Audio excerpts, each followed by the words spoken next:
km. 25 coureurs, excuse-moi, Loïc, je suis tellement... Attention, attention, c'est le coureur 23, Eric Lebars de Rainbow Cycliste qui va s'imposer. Ah, on l'applaudit. Voilà. Magnifique victoire.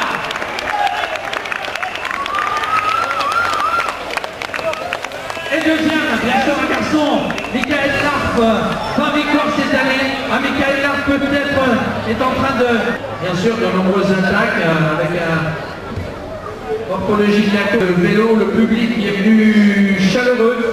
Voilà, vous posez un applaudissement pour tous ceux qui ont terminé.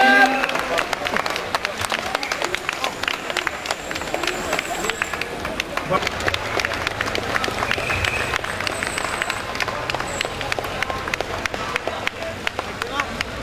Henrik Lebars, le vainqueur. Jonathan Boucher.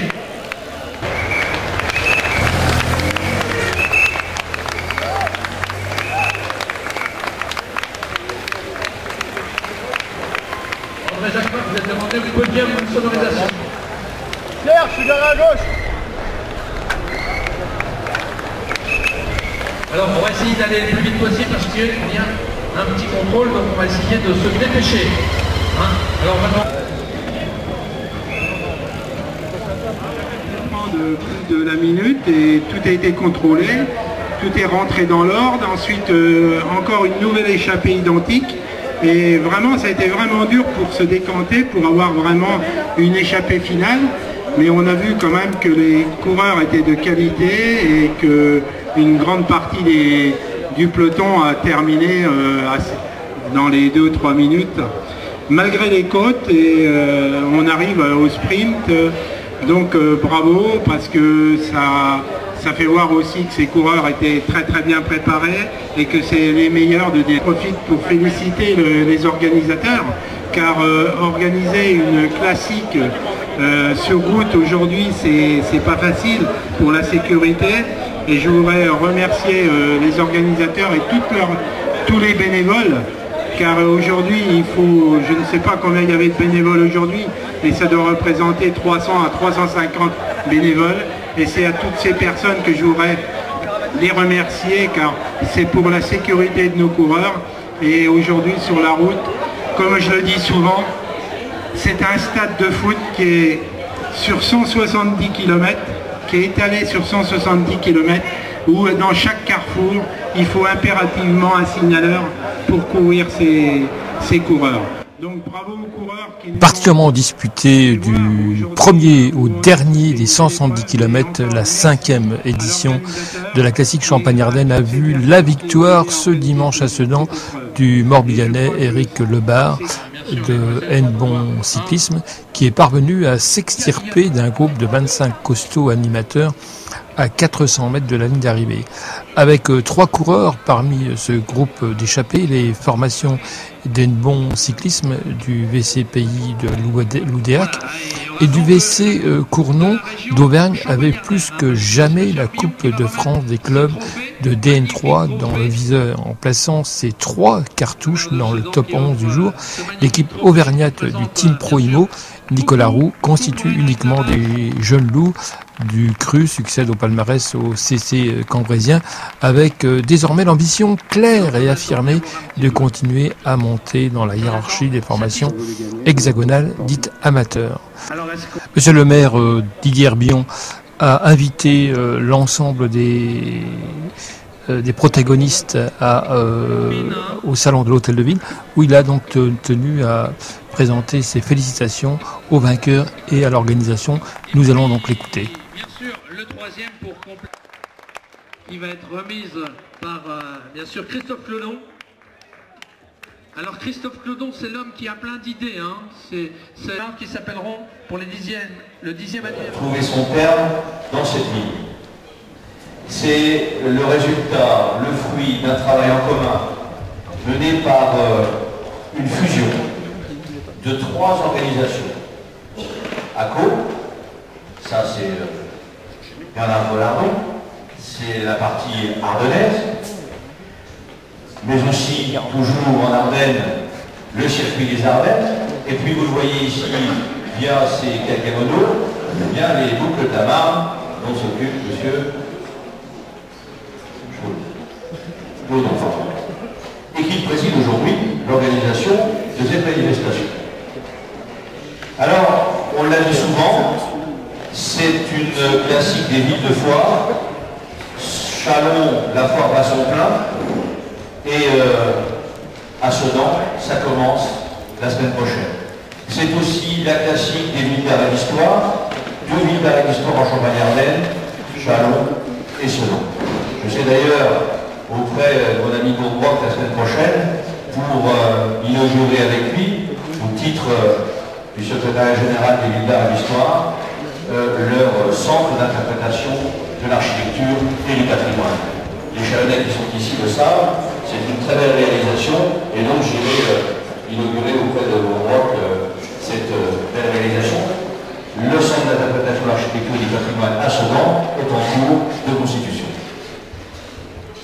Vous savez, ce lien sportif, ce lien cycliste, ce lien par la route, il n'est pas seulement symbolique. Il y a vraiment aujourd'hui entre nos villes un travail de fond.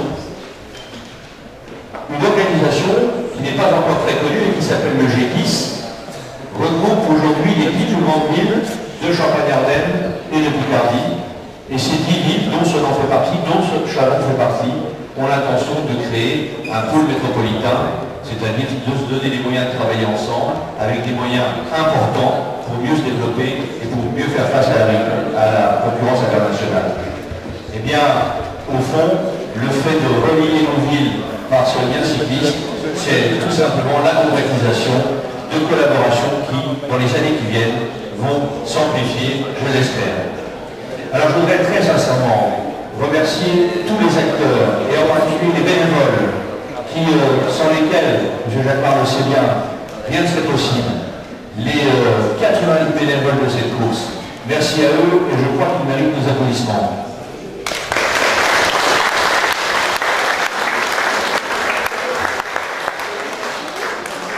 Je remercie bien sûr l'ensemble des organisateurs. Allez-y. Bon, c'est vrai. Je lui ai volé son futur président. Franck Marco devait le remplacer, mais je me suis dit qu'il serait aussi bien utile auprès de moi. Donc voilà. En tout cas, j'espère que vous ne m'en voulez pas. Mais vraiment, je vous dis que si vous avez besoin d'aide, on est près de vous, Bernard Belardon, on est près de vous si vous avez besoin d'aide pour assurer la suite, si toutefois, vous partez vraiment. Qu'ajouter d'autre? Remercier tous les clubs de leur participation, tous ces futurs champions. J'espère que parmi ces équipes, monsieur le vice-président, il y aura quelques-uns des meilleurs représentants du cyclisme français d'ici quelques années. Féliciter chaleureusement, bien sûr, les 3 équipes qui se sont placées parmi les meilleures, et puis les féliciter surtout pour leur montrer dans la division supérieure. Ça n'est pas une mince affaire, quand on change de division, on a toujours quelques difficultés, et souvent l'important c'est de se maintenir, parce que l'écart est souvent très sensible. En tout cas, c'est le mal que je souhaite aux équipes qui, ici à Sedan, ont gagné leur place pour la DL2. Et j'espère qu'ils se souviendront au fond que c'est sous un soleil radieux sur une épreuve exigeante qu'ils ont réussi à s'imposer. Je voudrais souligner et remercier la présence de nos belles Ardennaises, en l'occurrence Miss Ardennes et ses 2 novices qui viennent accueillir parties, je crois. Merci d'accompagner nos podiums, c'est très gentil. Je voudrais remercier la région, parce qu'elle finance grandement cette opération. La ville de Sedan, évidemment, la ville de Châlons, évidemment, également leur soutien, et en particulier un soutien technique non négligeable, financier aussi. Bref, tout cela est une organisation collective sans laquelle rien ne serait possible. Donc je ne vais pas être plus long. J'espère que le club Sedanais, Cyclo-Club Turenne, je ne vois pas son président, il est parti. Et les représentants, voilà, M. Merci qui est là, a bien profité de cette journée également. En tout cas, merci à eux pour leur application sur Sedan. C'est aussi un des clubs phares de la ville, et c'est aussi celui qui porte, et ça j'aime beaucoup, le cyclisme loisir. Aujourd'hui, on est dans la compétition, mais le cyclisme loisir, c'est aussi quelque chose d'important. Merci à tous et à toutes de votre patience. Et maintenant, je vais laisser le micro au vice-président de la fédération, par leur passion encore de sa présence. Merci beaucoup. J'espère que ce